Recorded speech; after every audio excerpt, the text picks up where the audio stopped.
Hey guys, sleep is a huge part of our lives. Not only is it something that we spend a third of our time doing, but speaking as someone who has had insomnia for nearly all of their lives, I know and also have experienced sleep deprivation. I completely know how devastating these effects can be, how lethargic and dragged down you feel, how you can feel quite isolated from other people, very detached. You have no time or energy left for anything that feels good. You maybe don't even remember how feeling good feels. You might have moments of slight relief, but you've never really had enough energy to be able to let yourself open up and feel fun or pleasure. And it also has a heavy toll on our physical body as well. And I won't go into the research of any of this because I think it has been well documented that sleep is a huge part of our lives, so I'm not going to bend your ear off over it. If you're here, then you already know either mentally and or in your body that you need better sleep, and so we're just going to get right into it. So these are a few of my best tips for sleep hygiene. And again, I have had insomnia my whole life, tried a lot of different things. I did have a period of time when I was 19 where I was sleep deprived. I basically tried to do too much and I was only sleeping for about 4 or 5 hours a night. Even worse because I couldn't sleep. Not only did I have not enough hours to sleep, I'm someone who needs like 8 to 10 hours. I also could feel that the quality of my sleep was really bad, so the amount I was getting was just always never enough. And now that I'm on the other side of it, now that I'm healing a lot of that and things are different, oh my goodness, has the world changed. It is so worth investing a lot of time, knowledge, energy, practices, experimentation into your sleeping habits because, my God, it underpins everything. And I promise you, it is worth it. So, my first tip is to I don't really have I have a bedtime routine, and what I like to do is more embodiment things. So I like to either do meditation or journal or yoga where I can. I like to do all of them. Journaling really helps because use it as a way to dump all of your thoughts, everything that's still going on in your head, everything that is from the day that you're worrying about in the future, that you're worrying about in the past, just anything and everything that comes up, even if it's super weird, even if your mind jumps around a lot on the page, doesn't matter, get that out. It's a really cathartic process, and what happens is it clears everything. You're basically telling your mind, hey, don't worry about this, we're documenting it, we're going to pick this up another time, you can rest for now. I then go, now that I have a bit of a clearer mind, do a nice yin yoga stretch. Especially when I started, I was only doing 10 minutes, and I find doing like a 30-day sequence a really great way to start, and you can repeat it if that's going well for you. I now try and do at least 40 minutes because that's where I find the real depth and real difference sets in. And the interesting thing I found with these two is that it didn't necessarily help. Well, actually, it does help you get in the frame of mind for sleep. I definitely feel the break between the day and getting into bed. But the really interesting thing, especially with yoga, is that I felt a huge difference in the next day. So, my quality of experience the next day, the quality of my experience of waking up was so different. Before, I used to wake up, I can now see in hindsight, was very dissociated and I was extremely exhausted even though I just woke up. And now I feel a lot more together. I start my day feeling more like myself and as though I have a bit more energy. And honestly, the way that you start your day is incredible. A little bonus tip, actually, on a side note, if you need a way to try and bypass that lethargic feeling, that heavy feeling, and you want to try and start your day in a good way. Something I started doing is before I go to bed, I set the intention of like something, the first thought I want to have when I wake up. So for a while, it was, today is filled with opportunities. I wanted to embody that feeling of like, yes, everything is available to me. So I'd have that intention before I go to bed, and when I wake up in the morning, it'd be the first thing I think. And it's helpful to have, you can have like a post-it note on your ceiling to remind you of this, so that the first thing you think of, what you say. I find actually saying this out loud makes a huge difference, and meaning it when you say it. So say it a few times if you have to tap into that feeling of meaning it. And I didn't do the visual post-it note. I'm not very good with those, but I just found setting the intention was enough. And when I did it enough times, even if I remembered it like half an hour into the morning and it wasn't actually my first thought, it was a huge game changer. From that point, I just kind of set the tone for my day. And you can use any sentence for this. It doesn't have to be what I chose, but that makes a huge difference. So that's a good way to bypass the days where you feel really down, and you just need a little like setting tone of the day that's quick and gets you there. So yes, having a wind down routine. I personally, so if you are someone who reads before you go to bed and is still quite, can't get to sleep, I find, I don't know whether it's the books I'm reading or how I read, but reading wakes me up. So if that sounds like you, or you're reading and you're still feeling like really, then try not reading before bed. Leave a good couple of hours before you read. I leave a good couple of hours before I watch TV. I'm now a lot more of a daytime TV watcher if I watch it. So that makes a huge difference. And because you're basically stimulating your mind, that goes for social media as well. Get off the phone. That's quite a basic one. But yeah, I find if another good thing is like if I find I still need some simulation, but I'm kind of like halfway there, but I'm not really settling down properly, putting on some like low frequency music as you're winding down for bed has been a really good one for me. Not showering too late either. So I will shower and wash my face before I have my wind down routine, because sometimes the water and all the action just kind of wakes you up before you go to bed. So yeah, yin yoga has been the complete game changer for me. And again, like I feel the difference when I don't do it. So definitely try that. Even if you can only fit in like 3 poses or half a video, just start getting that habit together, start building that, and that will make a huge difference. I find getting pajamas that I really like gets me a bit more like excited and up for bed. Before, I actually don't know if I'd ever bought myself a pair of pajamas. I'd always had gifts or hand-me-downs. I just wear like a baggy t-shirt and some random shorts.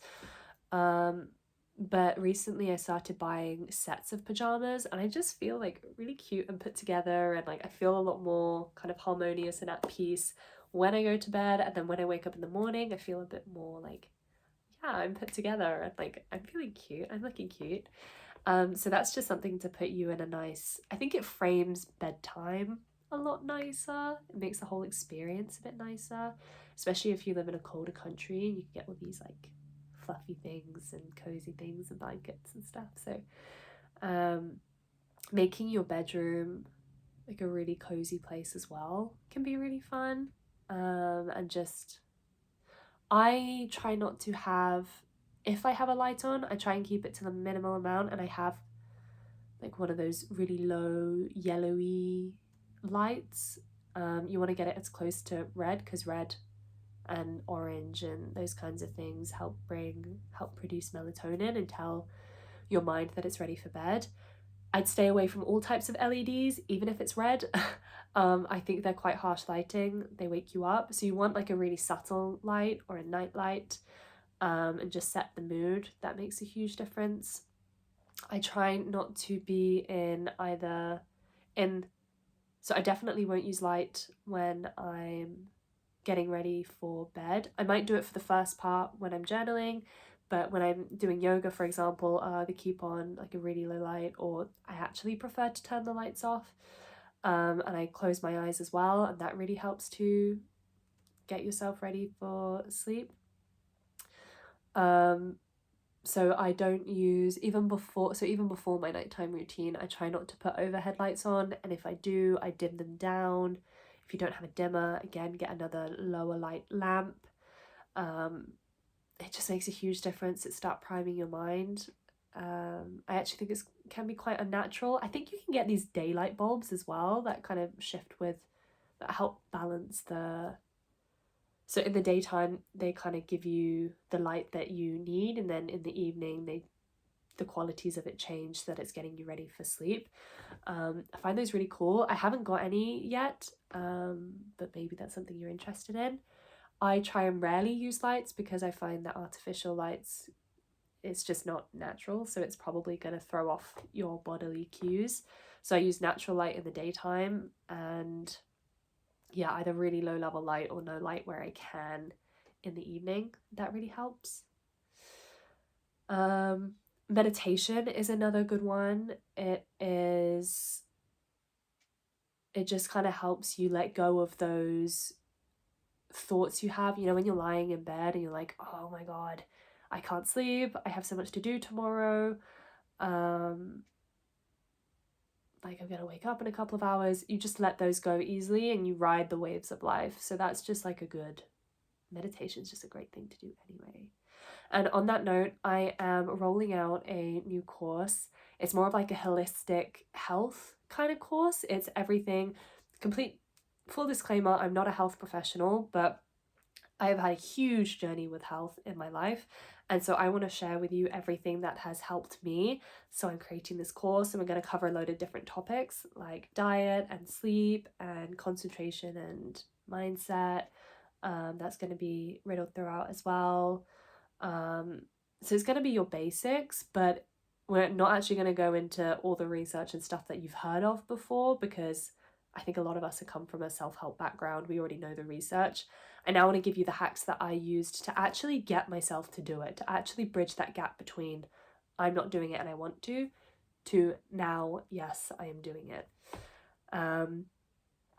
So yeah, that's going to be a lot of fun. I've filled 2 modules already and I'm really excited to roll it out. I can't wait for you guys to see it.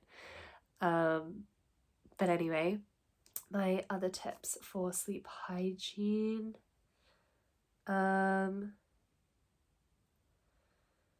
Yeah, I think it depends what stage you're at. So when I was younger, if you're like completely on the fritz, it really helped for me to have a low level light on and like a story in the background. Now I need complete silence and complete pitch black. So I think it depends what stage you're at. If you feel like you do better with a little bit of low level stimulation, then get a nighttime story audiobook. But if you tried that and that's still not working, maybe you could try white noise as well. There's loads of those. Loads of those on the internet that you can try for free. You can just leave running. I actually recommend don't keep your phone on your bedside or near your bed. I like a complete radius where my phone is not near me, and I always turn my phone off. If I need it for an alarm, I will 100% turn it on airplane mode and I will leave it across the room. I don't want that anywhere near me while I'm sleeping, because the electromagnetic field can mess with you. And honestly, the less time you spend with your phone right next to you, the better. So that's another huge one that's helped me. And my brother has said that, excuse me, has said that when he falls asleep to like a YouTube video or something and it keeps running, he pays for it the next day. He can feel a huge difference in his quality of sleep and his quality of day the next day. It's just not worth it. Close it off. Don't even be on your phone for the times while you're winding down. It's just not helpful. Like, don't be active on it. I use mine to do YouTube. I will turn off notifications. I'm not looking at my phone after that. I'm using it to follow the YouTube video, and then that's it. If you want to take it to the next level, then you can do intuitive stretches on YouTube instead of relying on YouTube as well. So that's been super eye-opening, learning my brother's experience. Yeah, with leaving his phone open, so try not to do that. Again, even better if you can get an actual alarm clock. amazing.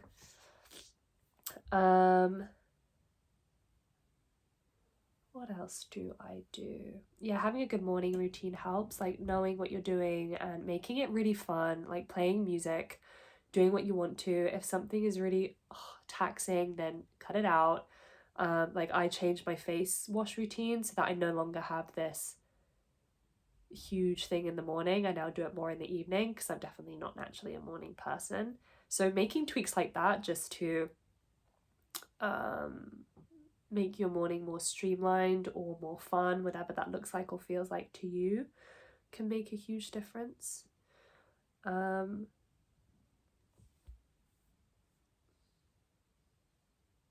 Anything else?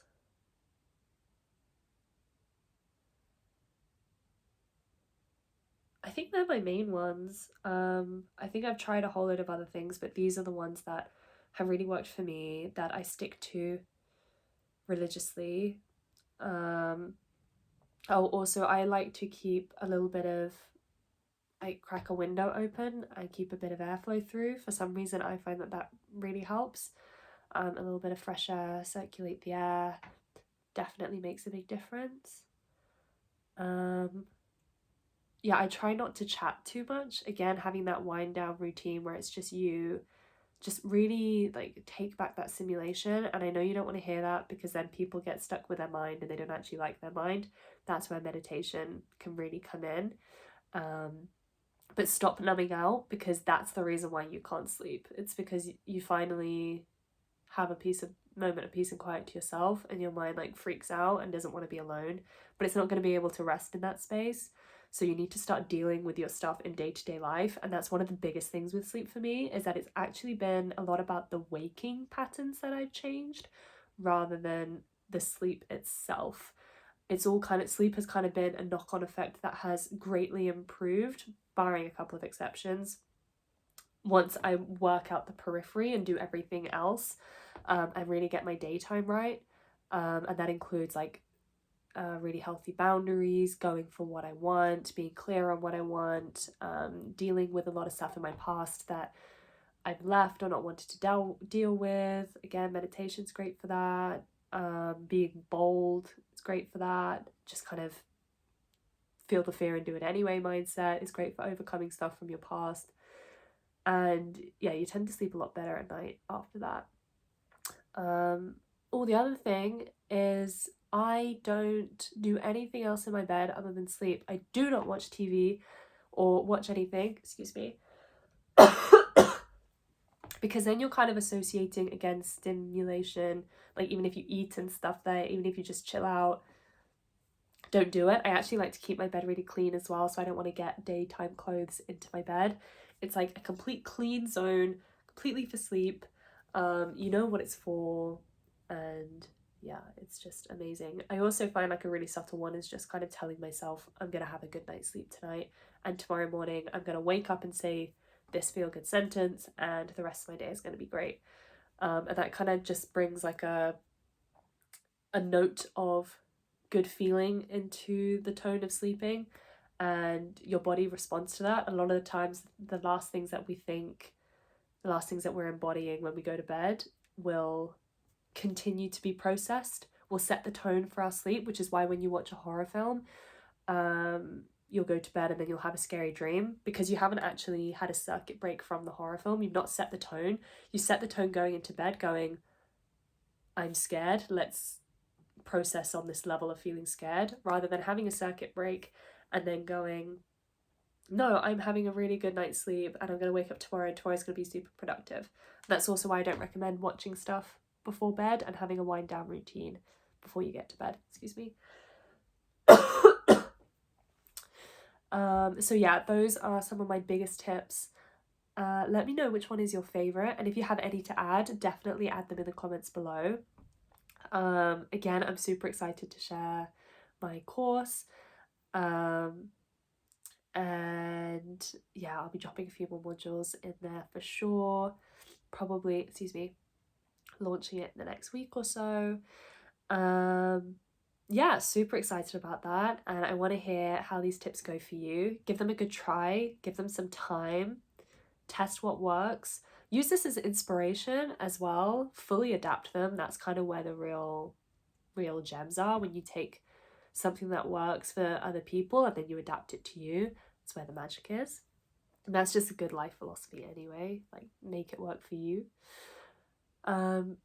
Yeah, drop a comment, leave me a like and subscribe if this was helpful for you, and we can grow our community of women, which just also means that there's a lot more support for you guys as well. And we just want to help as many people as we can, because again, health underpins everything, and everyone needs to hear this and feel empowered to make decisions that will help them feel and be healthier if they want to. We want to make this as easy as possible and as accessible as possible. I love you guys, and I will see you in the next one.